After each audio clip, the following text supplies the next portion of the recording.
Hey, what is going on, guys? Sir Lancelot here, and today I have something really special for you. I have my deck profile from last weekend's Locals, which was a 44-man, 6 rounds of Swiss, top 8, which we managed to do really well at, and we played Orcust-Control, if you can believe that, instead of the usual and typical Orcust combo. Well, I guess Orcust combo's kind of been out of the limelight for quite a while now, so we're playing Control, and frankly, we did really well. We ended up going 6-1. We did make 8th place. Unfortunately, we weren't able to actually play it out, as originally the 8 of us that had topped had agreed to take a split, but then one guy changed their mind in the last minute, and I at that point had gotten a call from work. They'd asked me to come in, and I said yes. And this was prior to knowing that one guy would eventually change his mind, so I couldn't stay and play it out. Shoutouts to my buddy Chris, though. He stuck around and he played it out, and from what I hear, he ended up doing pretty well, got himself a whole bunch of packs, and pulled the ulti poly, so that's pretty nice.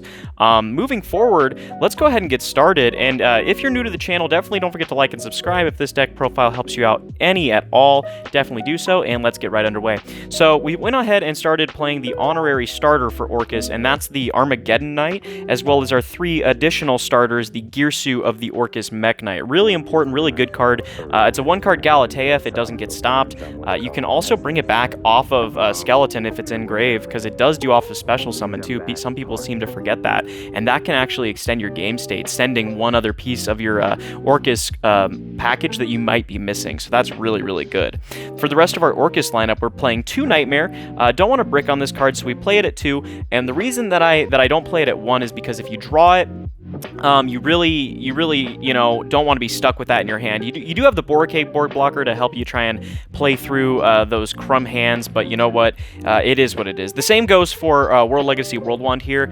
This one's a little bit better, because at least if you drew one and you can still get into your main plays, when you send the other one from the deck, the one in your hand will become an extender. So that's kind of cool. I've used that quite a bit. Then we have the 1 symbol Skeleton. You only need 1. You really do not want to see this card. This really has to stay in the deck.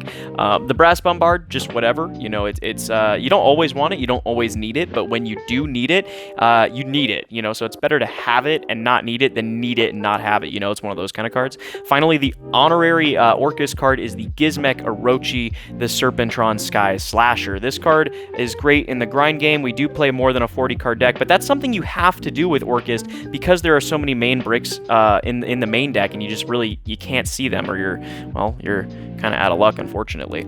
So let's go ahead and get into the spells here. We start off with our Orcust spells, of which we are just playing 3 Orcust spells. We got the Orchestrated Babble, really, really good card. Everyone knows what this does. Objectively, this could have been banned instead of Harp, but you know what? After playing the deck for so long, I don't think it could play without Babble. Just give us Harp back to 1. The deck's perfectly fine where it's at. Then we have 2 Return. Return's a really good card. Card says draw 2. Any card that says that, pretty good. On top of that, you know, you're not searching it often, but in the late game, after you've used your Crescendos and Babble's already on the board, you're probably going to be searching Return. You want something to search while you're putting back your pieces to recur them from deck, and in this case, it's at least helping you dig for those hand traps and more pieces of interruption to play in that late game or grind game, which Orcust really wants to try and get into. Along with other draw 2 cards, we have 3 Allure of Darkness. This card's free for us. We're sending like Nightmares, we're sending Symbols. Again, it's just free ways to get them out of our hand, main thing, and there are also ways where if we weren't able to send the wand for whatever reason, if that gets stopped, so we don't have something banished, then for the Galatea Shuffleback, then potentially Allure lets us put something back into our banish so that we can have something to shuffle back. Really great extender there in that regard.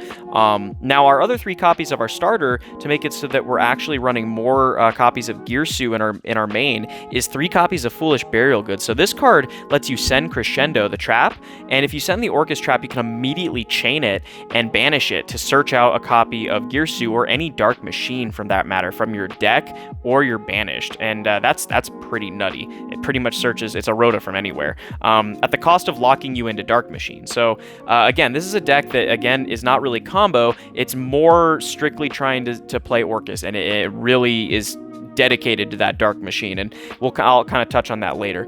Along with our Foolish Burial Goods, if you do happen to already have the Orcust Girsu in your hand, then you can just send a Metal Foes Fusion and Mulligan and try to maybe find another piece of interruption, like a hand trap, something that helps you, defend a little bit more. And then finally, for our power 1-of spells, we have the 1 Rhoda, which makes it so that we're running a total of 8 starters in our deck, allowing us to search Armageddon Knight. So 2 copies of Armageddon with the Rhoda, 3 Girsu, and then 3 additional copies of searching for Girsu off the Foolish Burial Goods. We also have the Card Destruction, which, a lot of our stuff likes to be in the graveyard, so this is a great way to help us dig, find, more playable hands. We also have the 1 Called by the Grave to help plays go through. And finally, of course, we are playing the Foolish Burial, so used to saying Foolish Burial Goods, Foolish Burial for Orcust, because it's just a free extender. It baits Ash Blossom, and we love to see that. So, moving right into our hand trap lineup, speak of the devil, we have the Ambassador of Evil herself, and it is Ash Blossom and Joyous Spring, the most versatile hand trap, the card that I think sees play in just about every single format, because every single deck has to search, summon, or send from the deck. No deck that I can think of doesn't perform these actions, so you got to play 3 Ash. We also play 3 Phantasme. 3 Phantasme will help us search for additional hand traps. Also a Dark, if in a pinch you can banish it for your allure cost, help you find something a little bit more there. The same goes for DD Crow. Phantasme helps us dig into it, and again, it's that fodder for allure, and the same actually goes here for Skullmeister. Skullmeister allows us to yet again have a way of pitching a card for the allure and more graveyard interruption. And from what I've noticed in playing the deck since 2019 is that Orcust struggles most with having ways to interact with its opponent's graveyard. It has no problem dealing with the board, a non-target, non-destruction effect to send on Dingirsu is pretty good at doing that, and then you have other means of sending if you wanted to play long Girsu, as well as you can also just do effect negation with Orcust-Control. But the problem is that when it comes to the graveyard, there's not a whole lot you can do. So in playing these 6 interruptions that really target the graveyard, you're covering your blind spot. You're taking care of the deck's main weakness, where in the engine, it doesn't have any ways of dealing with the graveyard. Now, of course, you do have the ability to also play Ghost Bell if you wanted to, but it's non-dark. And for me, the only non-dark I really wanted to play was Ash Blossom. So I do play Ghost in the side, and that's just important. The final hand trap is Infinite Impermanence. Infinite Impermanence is great this format. It's also just another hand trap that's generic that we can play and use it whether we're going first or second, and that's what makes it so good. So that's a total of 15 hand traps in the main. Finally, for our regular traps, we do main deck 3 Solemn Strike. And Solemn Strike is just a great card. Just be careful in time. You don't want to use it when you're too close in game 3 and it could lose you the match. So just be cautious of that. And then we also have 3 Orcust Crescendo, since we are playing the control variant of Orcust here. We do want to max out on this. We're pretty much searching Crescendo turn after turn after turn, while also using it to recur our piece. So we're negating on our opponent's turn, searching on our turn, and it brings us back to our starter turn after turn after turn. It's really, really good. That card's busted. Says no to anything and banishes it too. Wow. What more could you ask for? Searchable. All right, so getting into the extra deck here, guys. We play 2 Dingirsu. At least for me, I would play a 3rd if I had it. I would play the 3rd instead of the Barricade board blocker. Since I play 2 Wand and 2 Nightmare anyway, the odds of me needing it to pitch out of my hand are relatively low. So if I had a 3rd Dingirsu, I would play it, because the deck is really dedicated to its dark machines. Along with that, the rest of our Orcust extra deck monsters we have to play is 3 Galatea, the most important card in the extra deck by far. This is what allows our engine to be so recursive, putting back our wand, then send it back off a Nightmare.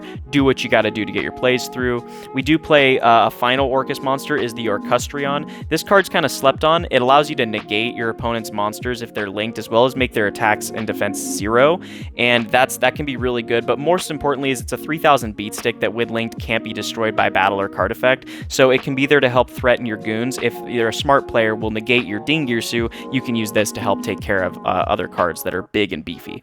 For other Link 4s, we play the Topologic Zeraboros, we play the Boral Sword Dragon, and we play the Access Code Talker. Any of these three will get the job done. Topologic wins games out from under the rug. It's so good. We also play the BLS Link because we play Nightmare and it's easy to get on board.